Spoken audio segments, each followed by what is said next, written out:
Okay, we're gonna get started. It's about 10 o'clock. Please have a seat. I'm gonna call our panelists to the stage.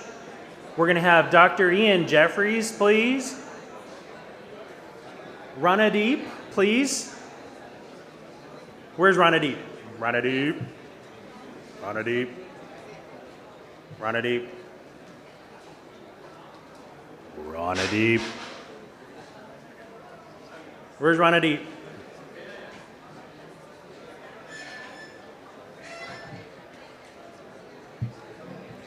Ranadeep, please come to the stage.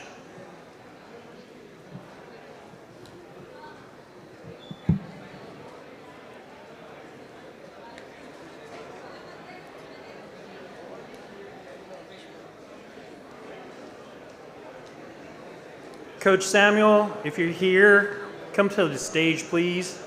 Coach Samuel. Radha, if you're here, can you please come to the stage?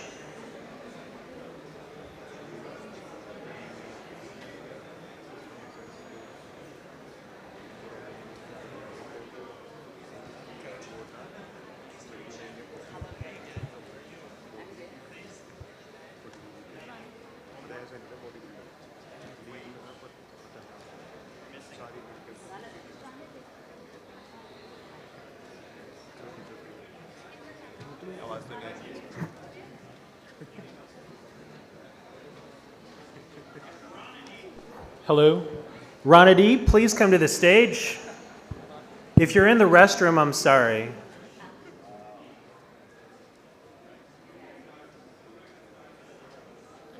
Run, Ranadeep. Run. I'm just kidding, don't run. Thank you, Ranadeep.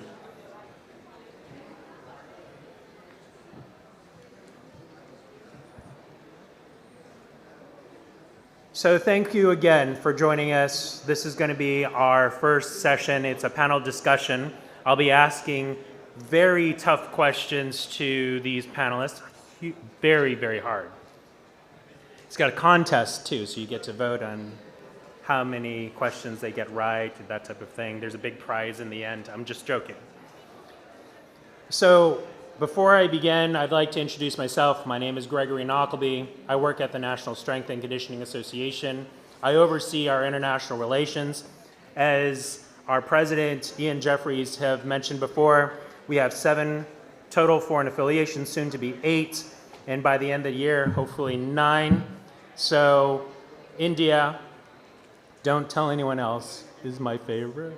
So thank you all for being here. And I love your food. I would like to have our panelists, there's microphones up there too. If you don't mind, please introducing yourself and telling us a little bit about you. Not too much, because I have some tough questions for each of you.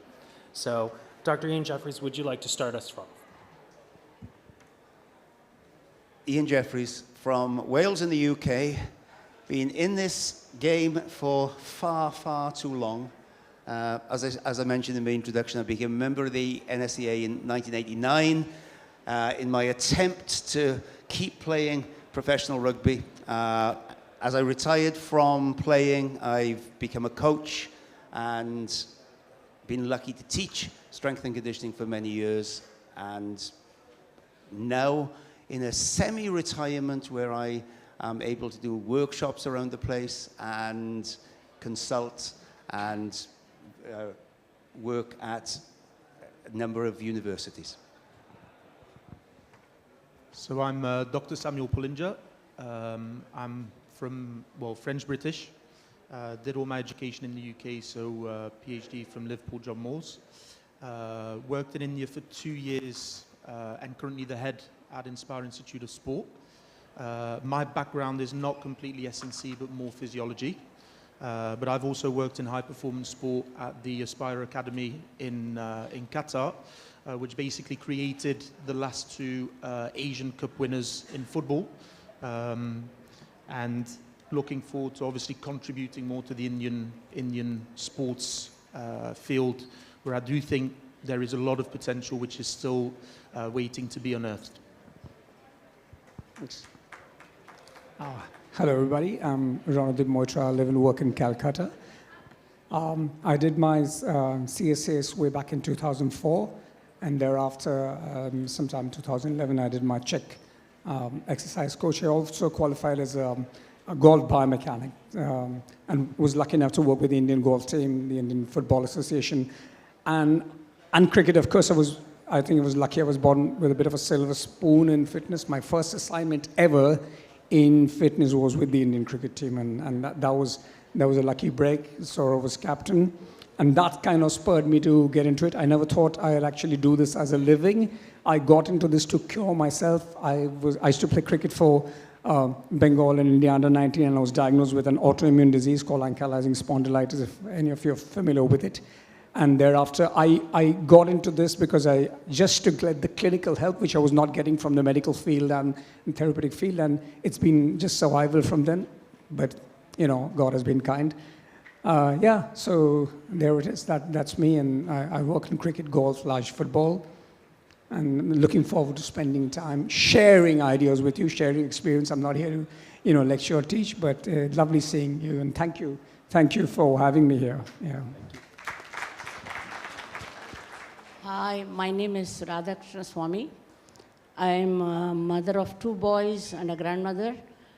I'm happy and proud to be a grandmother. Basically, I started running from the age of 12, and I had a good height, and then the school teacher helped me to perform well at the state and the national level, and then got into a government job with sports quota way back in 70s, and that's how my running career started. And some people from Chennai said after my competitive period is over to take up distance running. So just like that, I took up distance running, and I was getting better and better. And then I ran marathons, half and full, all with the help of seniors who thought I could do it. I never thought after running 121K where to run another 21 when I'm already dead at the end of the first 21. But people believed, and they said that's how you develop endurance. So I started running full marathons.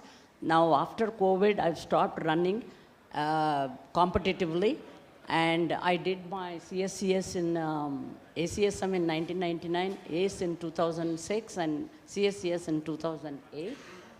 And I was lucky enough. My husband was a cricket player, so I wanted to train the office team, and slowly got into the state team, Tamil Nadu Cricket Association and Mumbai Cricket Association. Some of my colleagues are here from Mumbai Cricket Association. And then I slowly moved on to the Indian women cricket team. And then I retired after that, and now mostly in retirement. But I'm doing some classes for SCA, Bangalore, taking charge of Bangalore SCA Academy. And some small young boys are doing online classes with me. Besides that, I just love running, so I still keep running, but not competitively, just for fun. It keeps my weight under control, and I also have some me time when I'm running, so that I don't have to think about anything else, right? So it's more like a meditation and a medicine for me. So today my topic is again endurance only, because that's the only thing I've been doing for the last 50 years. So hope to keep you all engaged, and a lot of runners are here, I guess. So we will learn, discussing few of those issues that we as endurance runners face. So thanks for inviting me here, and also in this panel. Thank you so much. Thank you. Thank you. Very inspirational. So how this is going to work is I'm going to ask them very tough questions. And they're going to get one question each. They're going to have 5 seconds to answer them. I'm just kidding. They're just going to answer them. And then I'm going to open up to all of you to ask your questions. One question per person, please. And you can ask any one of them any questions, except for me. Do not ask me any questions. So I'm going to warm us up a little bit, if that's okay. So the first question is for Dr. Ian Jeffries. What number am I thinking? 6. Nope, that's not right. But seriously, You are now. for each of you, these are quick questions, just one answer questions. The first thing that comes to your mind. So we'll start with Ian. Squats or deadlifts? Deadlifts. Squats. Squats. Deadlift. Okay, we'll start with Radha and then work our way back. Dumbbells or kettlebells? Dumbbells. Dumbbells. Dumbbells. Dumbbells.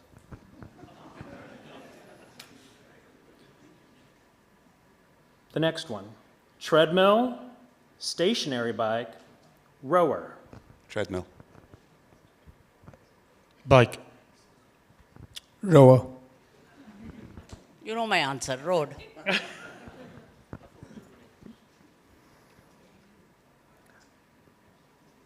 Protein bar or protein shake? None. Natural protein. None. Protein shake. Shake. This is kind of tough. What is strength and conditioning to you? Building athletes. Adaptation and performance. Touching lives. Injury prevention. There are no wrong answers here except for the ones that they said. I'm just kidding. No.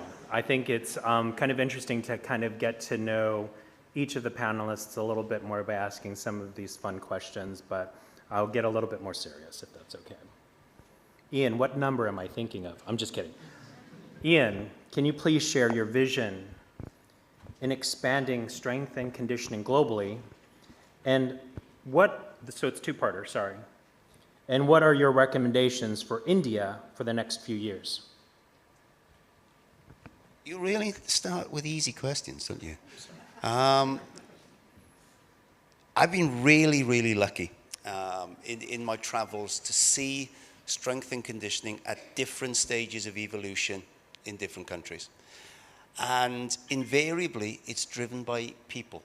It's driven by individuals, but individuals acting together, collectively, with a clear vision of where they want to go.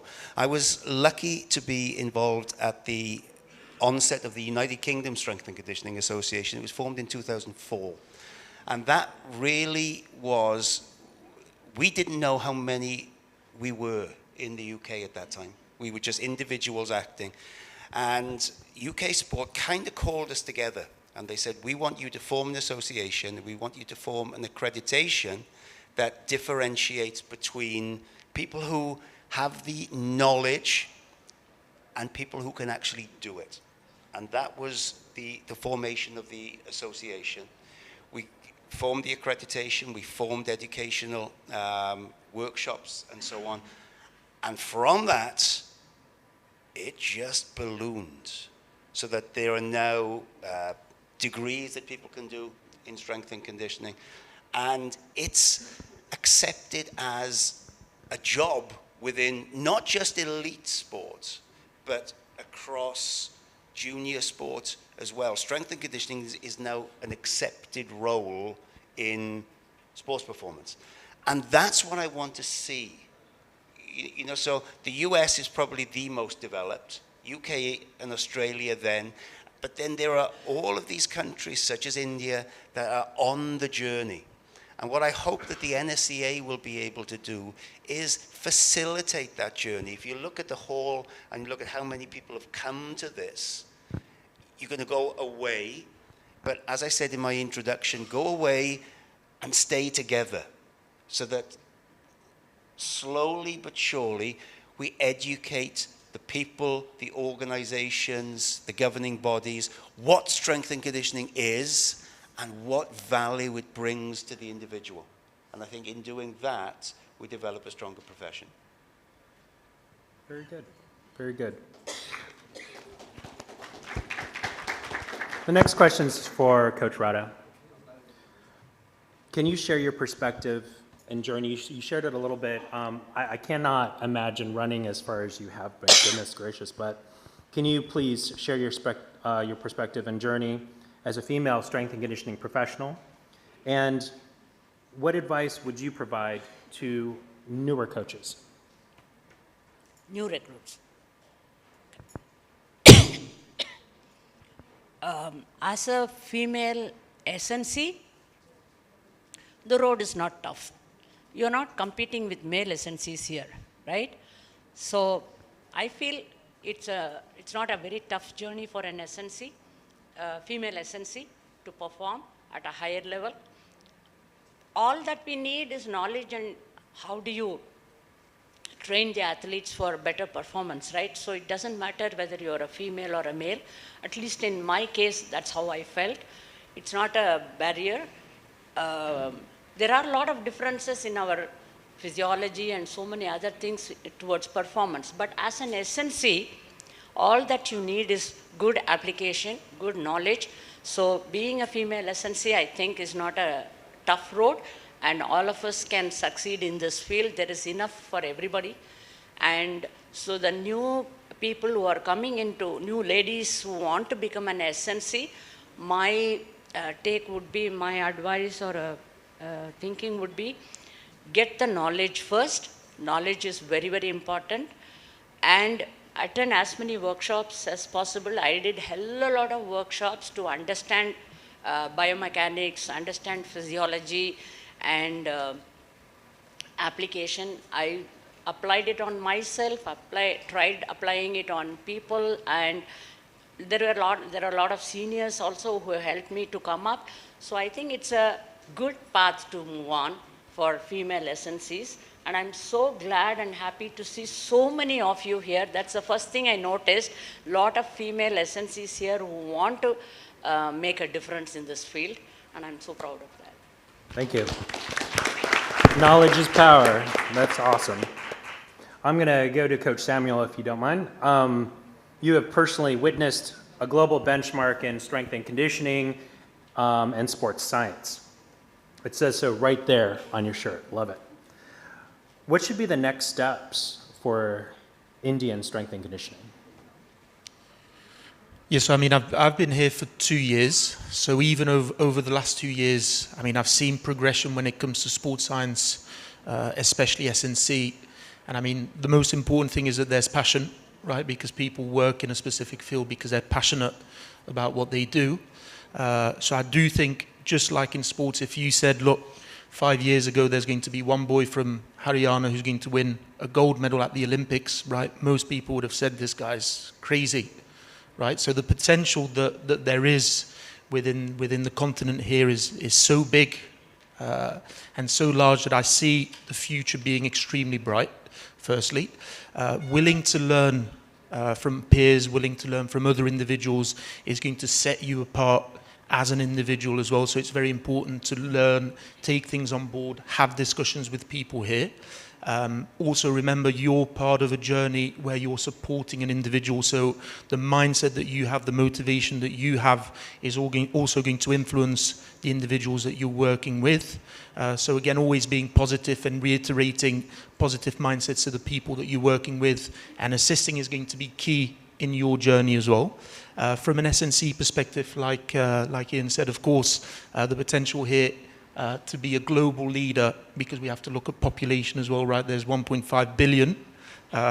So the population is so big that when people say, look, it's not possible, I mean, I'm seeing 1.5 billion people, so everything is possible when it comes to achieving and being a leader, whatever field it may be, and SNC especially. There's athletes in every single sport which have not been found yet. If there's good structures in place from an SNC perspective where people apply their knowledge in a good way, and this is from a junior to a senior, level, then of course you will have good athletes come through the system, and all the people within this room should be contributors to that journey of those individuals. Very good. He said passion. That was item number 2 in my little talk, just letting you know I was right on track. Passion. Ranadi, in regards to your journey with the strength and conditioning industry, what differences have you noticed when you compare the present and the past? Well, when I 20 years back when I got my CSCS, it was difficult because firstly you couldn't even take the exam in this country. You had to travel out, and if you look at the first 10 years, there was just a handful, and I think in the last 10 years there's been a massive growth of both NSCS as well as CSCS certified trainers, and that's really encouraging. But when I go around, a few years back, I was trying to help the cricket board recruit fitness professionals. I think it's still a bit, don't get me wrong, but still a bit skewed. I live in the east of the country. I think the south of the country, for whatever reasons, education or whatever, has a lot of potential and development in terms of fitness education, and the other parts need catching up, including where I live. I would like to see fitness, strength and conditioning education programs carried to other places and even the second tier 2 cities.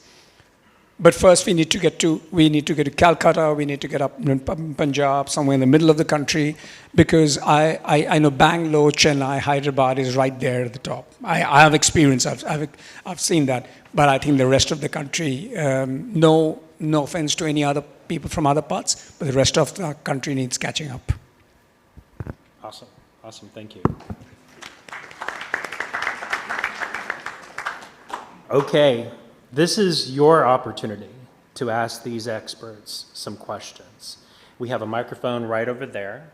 And you've had plenty of time to actually write down your questions. Remember, no questions to me. It is a better balance. So I invite anyone, just first come, first serve. Please go to the microphone, ask your question to any one of these panelists. Please.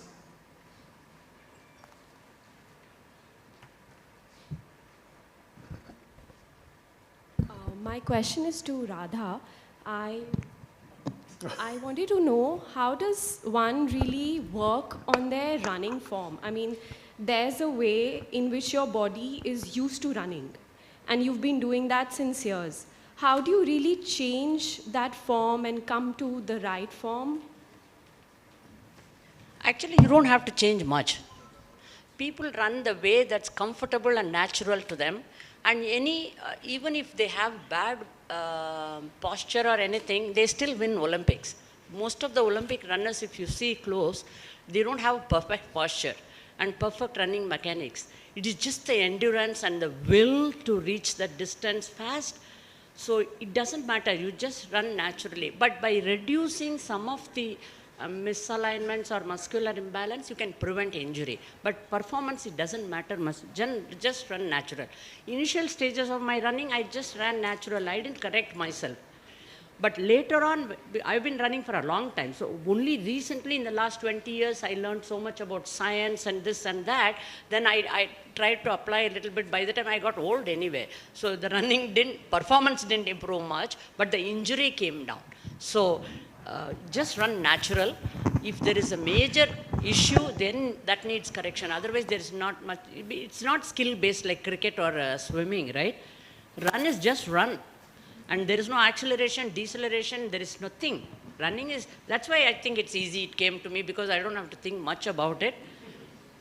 Okay, yeah, that's why I sometimes think, wow, I'm a runner and the others are all playing skill-based games and running is poor. But a lot of people, when they see, they ask, oh my God, you ran. Then I feel nice, okay, I'm a runner. But otherwise, running is not skill-based, zero skill. You just run naturally. All you need is develop endurance, and very little change in your posture and biomechanics will do. That answers your question? Thank you.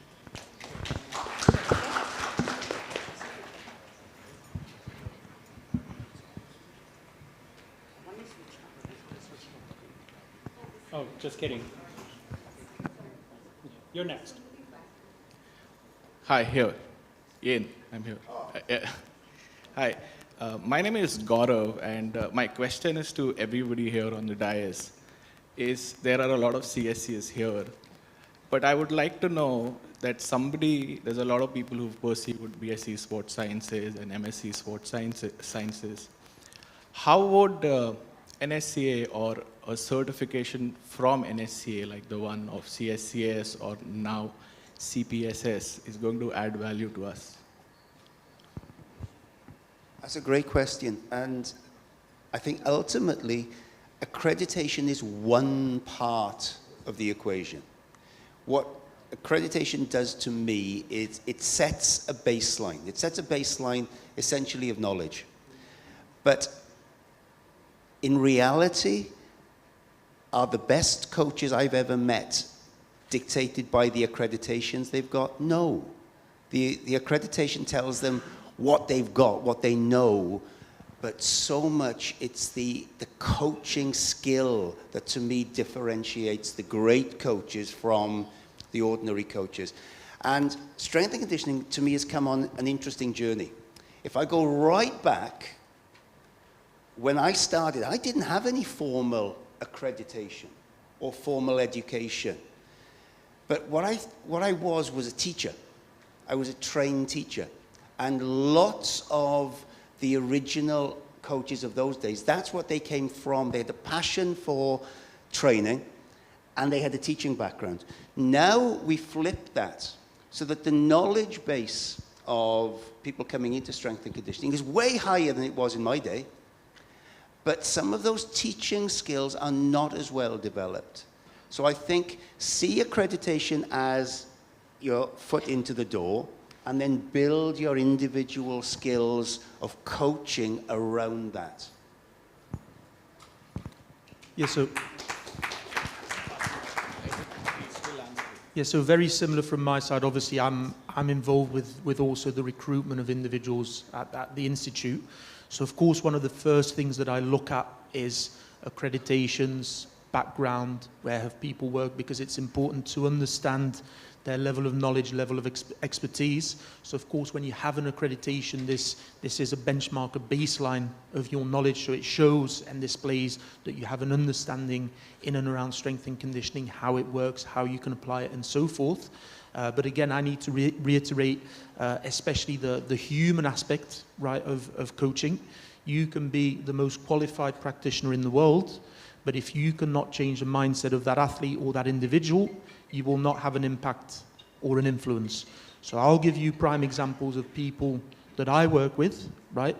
I'm by no means fluent in Hindi or Manipuri or any of the Indian languages, but by showing a human side and a human element of practice, I'm able to influence some of these younger athletes, even in India, even though I speak zero of the language and I have zero similarities with them, when it comes to applying change to that individual. So again, the most important is that skill set of being able to communicate and having impact on athletes, on individuals, rather than just having accreditations and MSCs and PhDs, whatever it may be. Of course, that should be a benchmark, because you need to progress, you need to learn as you go along. Sciences are changing over time.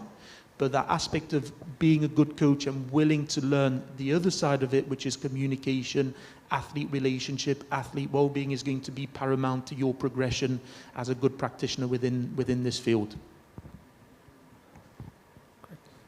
My feelings are very similar to what Dr. Samuel said, because no amount of accreditation actually teaches you what it is to empathize with the athlete.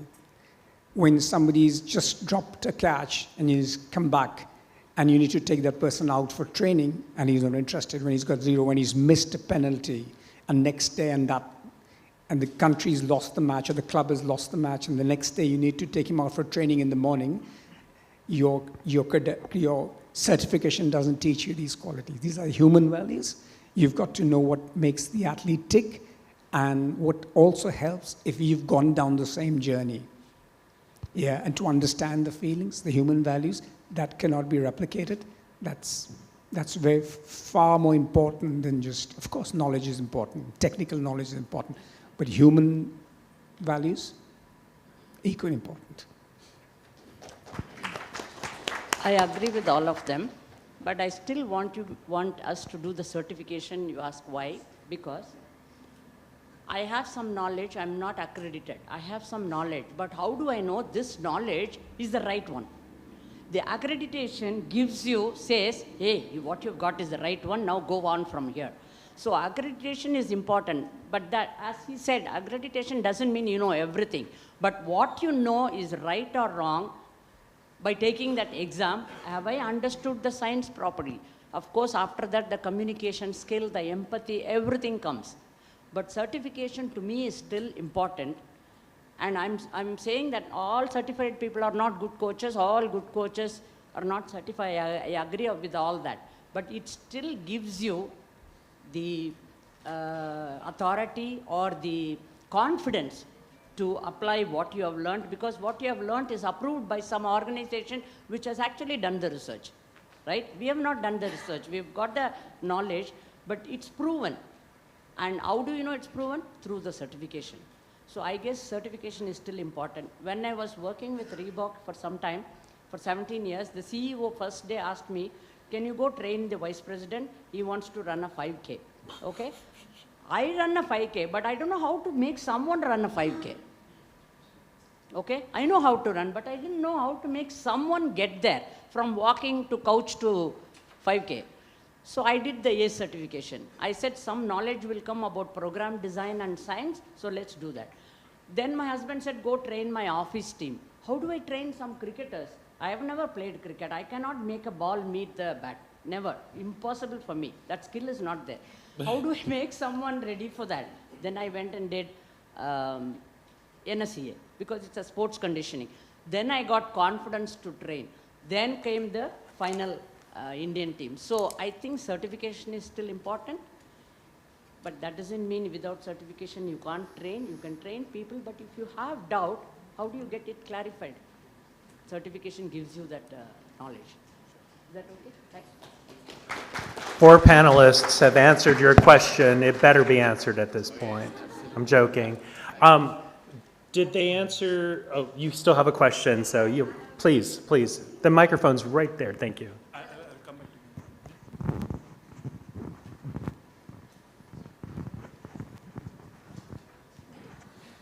A very good morning to everybody here.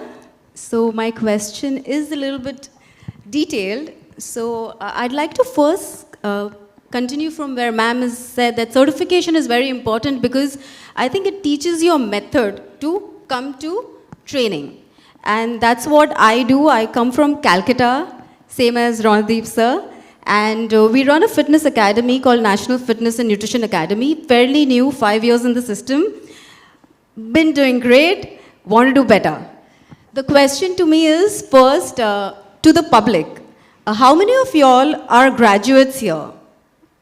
Like everyone who's done graduation. Like just candidly, yeah. Like almost everyone? Everyone who speaks English? Everyone, like literally 99%. I come from Calcutta, and over the 5 years of research that we've done in Calcutta, we have realized that there are about 350 active gyms in Calcutta. And of the 350 gyms, there are about 2,000 trainers. Of the 2,000 trainers, there is about 60 to 65% who don't even speak English. They are not even graduates. They are barely standard 10 pass, standard 12 pass.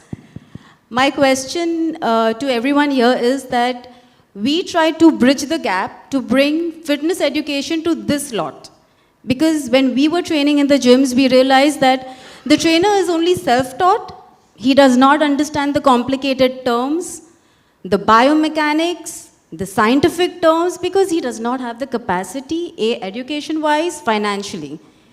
How do we help them? And this is where we stepped in.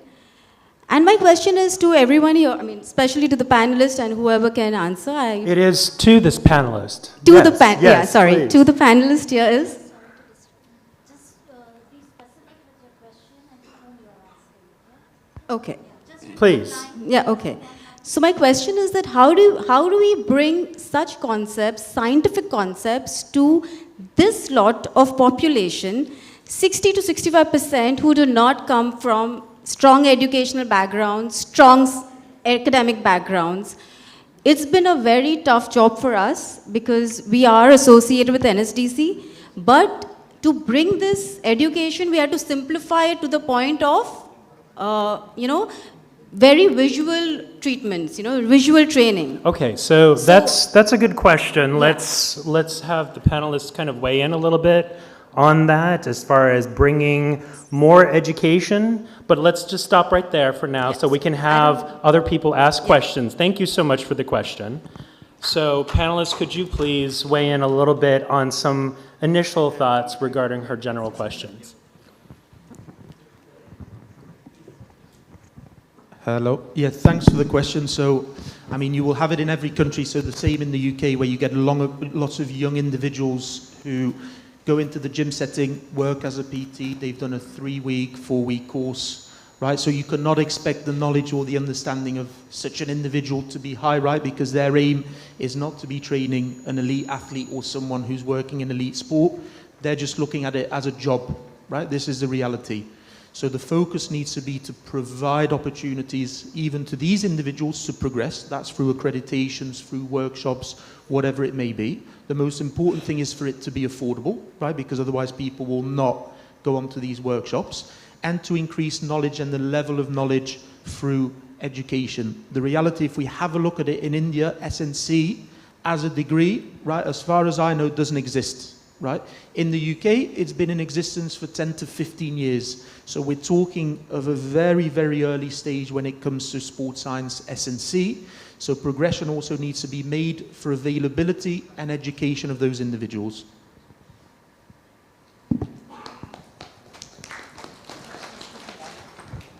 Go ahead. Can I just quickly add to this one? Listen, when you're talking about a gym scenario, the head trainer in that gym has to be a teacher. And if he understands what he's talking about, he should be able to explain the toughest science to a 12-year-old kid. Right? Say, okay, I'm going to talk about it tomorrow, law of facilitation. You should be able to explain in the language, your mother tongue, to a guy who's not a graduate. You should be able to explain in Bengali, in Hindi, what the law of facilitation is. You should have the Indian answer for neuromuscular. You should have the neural pathways. All of it, you should be able to explain in your mother language. If you understand it yourself, like the back of your hand. That's good. That's good. Thank you. You have to simplify it. Let's take our next question. Thank you. Good morning, everyone. My question is to Dr. Ian Jeffries. Right here. Dr. Ian Jeffries. Given the fact that you've been associated with the NSCA for a long time, how would you say the focus of curriculum has changed over the years, and which direction do you see it going in?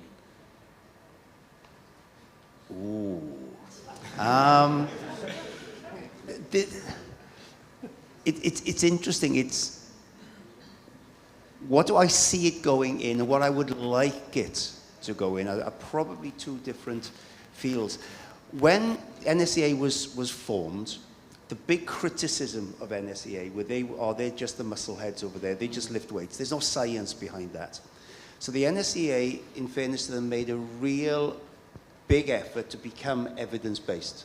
They wanted the science. They knew it worked because we've seen the damn results for years. But you didn't have the scientific evidence to back it up. So it became a very scientific organization to the extent that I think, to some degree, the pendulum swung a little bit too far. I would like to see the pendulum swing back so that we are balanced between the theoretical science and the practical application, that the coach becomes more central to what we do. So, there's a big difference between the NSCA's coaches conference and its national conference. National conference is where a lot of the research is presented. The coaches conference is where a lot of the practical. If we could combine that, I think we're in a really, really strong position. Thank you. Thank you for the clarification. Bridging the gap between science and application. Very good. My first item this morning was evidence-based. I don't know if anybody caught that. I Just did. wanted to- I'm just on par, on par. Next question, please. Hi everyone, my name is Anugrah Suresh. So I'm here representing Sports Authority of India LNCP Center. So my question is to Sam. First and foremost, congrats to you on getting your lab accredited with the British Sports and Exercise Science. So you have done a wonderful job leading the team. My question is, having worked with Indian athletes and having been with Indian professionals, what is the current scenario of sports science and the future way to go for sports sciences in India?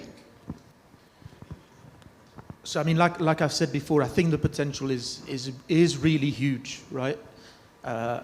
Again, there's no real structured sports science degrees when it comes to India, when we're talking about the whole set of sports science, so exercise physiology, sports psychology, sports nutrition. So it's little batches and little degrees courses that you'll find in different universities. So it's really important, I think, first and foremost, to have these degrees within an Indian setting. Because again, you'll see a lot of individuals, and I'm sure there's a lot of individuals within this room here, have done either a bachelor's, a master's, or something outside, whether it be Australia, UK, USA. So there's enough bright people within the Indian population to have these degrees here. So from a potential of sports science, I mean, it's very, very big. The knowledge is there. The willingness to learn is there. Again, I'm very fortunate. I've got nearly 50 members of staff which are working for me at the Institute. And I mean, there's no difference when it comes to knowledge level compared to British practitioners, American practitioners, or practitioners from anywhere else in the world. The only difference is that we need to also do research and start researching in and around Indian athletes, right? Because we're doing a lot of practice specifically based on Western population. So again, this is part for all of us to actually learn more about the population pool here. But I do think as we structure more and as time goes on, India will progress very quickly when it comes to sports science and especially strength and conditioning, as you can see with the amount of people within this room. Okay, thank you. We have time for one more question. One more question. I have a question to the panel. Now, most of us have either done a bachelor's degree, then a master's, or probably done after that they have done some NSCA, ASCA. So I want to know what would be the direction to reaching an epitome level. Because going through a master's is spending about 20, 30 lakhs, 40 lakhs, and then again coming back to do an accreditation. What is the process would you prefer? Would you prefer someone doing a basic accreditation first and then going abroad to take a higher education and then coming back to take the on-ground experience, or reverse? Because we are all, either most of us are somewhere in between where we have done NSCA or ASCA and probably other courses and now planning to step out, or the reverse. So what would be a better way to get into this profession and still get hands-on experience over all the technology as well as all levels of athletes to get the exposure we need?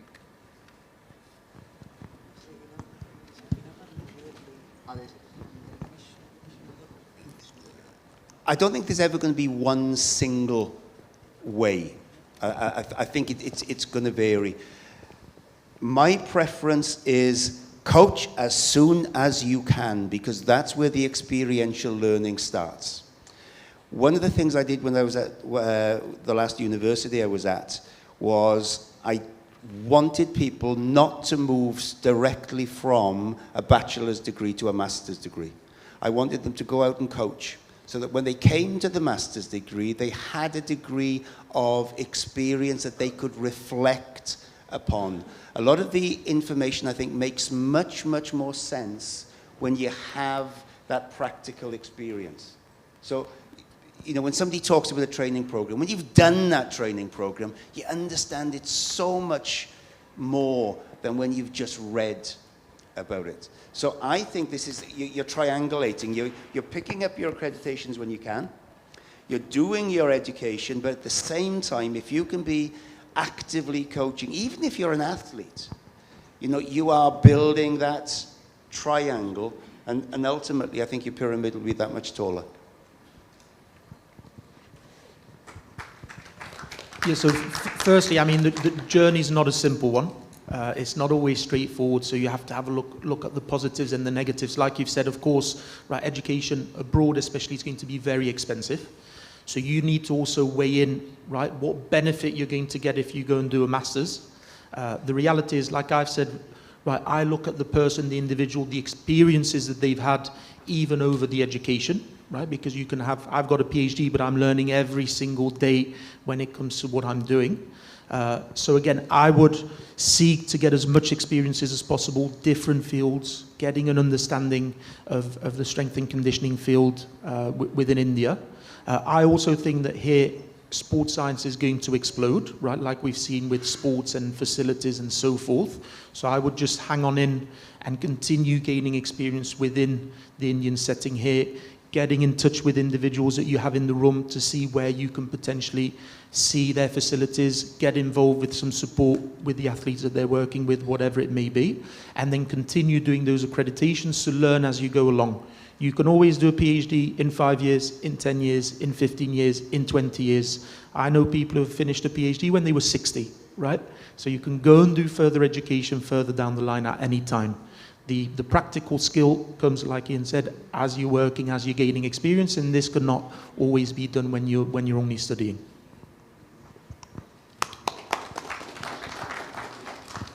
I'm singing from the same hymn script. Get a basic degree, practice for a while, right? Apply everything that you've learned, and then go for the next one. And don't look at these degrees as decorations. Look at them at what they can add to you as a coach, right? But practice what you learn, and preach what you learn, then the next step, and then the next step. Only go for the next one if you feel that you've hit a roadblock, and I'm not growing in terms of your business, but not growing as an individual. When you say, I need to get bigger, I need to learn more, go for the next one. And that will tell you what you need to do. I've hit a roadblock, I need to really zoom in on this aspect, go do a PhD on that subject. And that way you'll grow as a coach and as a human being as well. I have a question to you. What is the epitome in your view? Is it the money part or the fame or the education? Because they were all thinking of education, but I'm also, like others, it's a job for us. Yes, I want to serve the community, I want to make better performance, but I also have to have money to run the family, right? So if you're going on education, then you don't have practical experience, that's bad. But if you need practical experience to understand higher stuff also. But all along this, you can't be just doing this, you also have to earn money, right? So some people, most of the female SNCs, we don't have the burden to run the family because our husbands are doing that. So I had the opportunity to do a lot of stuff in my own way because I don't have to run a family, right? There is someone else doing that job for me. So I could spend. But with me, there were a lot of senior SNCs, men, younger, trying to balance both. It is a tough job for males, not for females. We don't have to worry. Once you are married, then somebody is running the family. You do your passion stuff. So all I mean to say is, yes, you have to earn money. Thank you. So you can do, as he said, start coaching. Sometimes we wonder, what if I coach wrong? If I injure the athlete? Nothing will happen. Use your common sense, and whatever you have learned, start practicing it. While you are practicing it, you will understand, like Rana said, some roadblocks as to beyond that I'm not able to help. Then education also comes there. But more education is not better. More practical experience and being there. And empathy and caring for the athlete is much more than your decorations, as Rana said, that's what I just wanted to add. Yes, sir. Thank you. Thank you, panelists. So I'm going to be the last person to ask all of you a very tough question. First and foremost, I wanted to share with you guys that what she shared is strength and conditioning coaches have many hats. I've seen those coaches who not only coach but have also taught classes, but also write books. And by the way, they're doing research at the same time. There's just, they're amazing people, and I'm sure a lot of you are those people too. So it's a lot of things, but the practical definitely, most definitely. My last question, actually it's not really a question, it's just more of a comment, but could you please, well, it's a question. Could you please sum up your career as a strength and conditioning professional in less than 5 words? We'll start with Ian.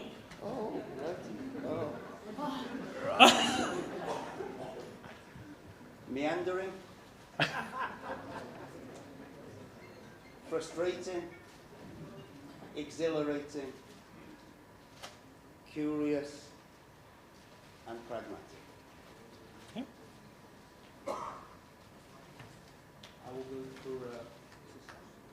Hello. Yeah, rewarding, hardworking, frustrating at times, and forever learning. Forever learning, I'll steal that from you. Humbling. Pride. Discovery. Oh, the 5th one, just a bit lost for words. That's really good. You did really good. So, all of this put together as one word for me. You Okay. take it like that. Okay. So I'll give you 4 more only. Please. Okay? Because I agree with all of them. Okay, for me, it's enjoyable, wonderful, satisfying, and the best thing to do in life. Oh, very good. Our panelists will be available after this session so that you can engage with them a little bit further. I have my 5 words to provide to you to share, and it's love, India, strength, and conditioning. Thank you very much.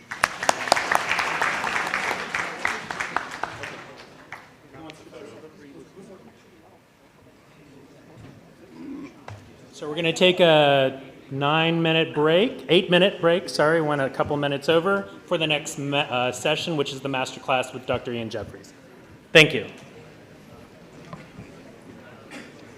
6 minutes.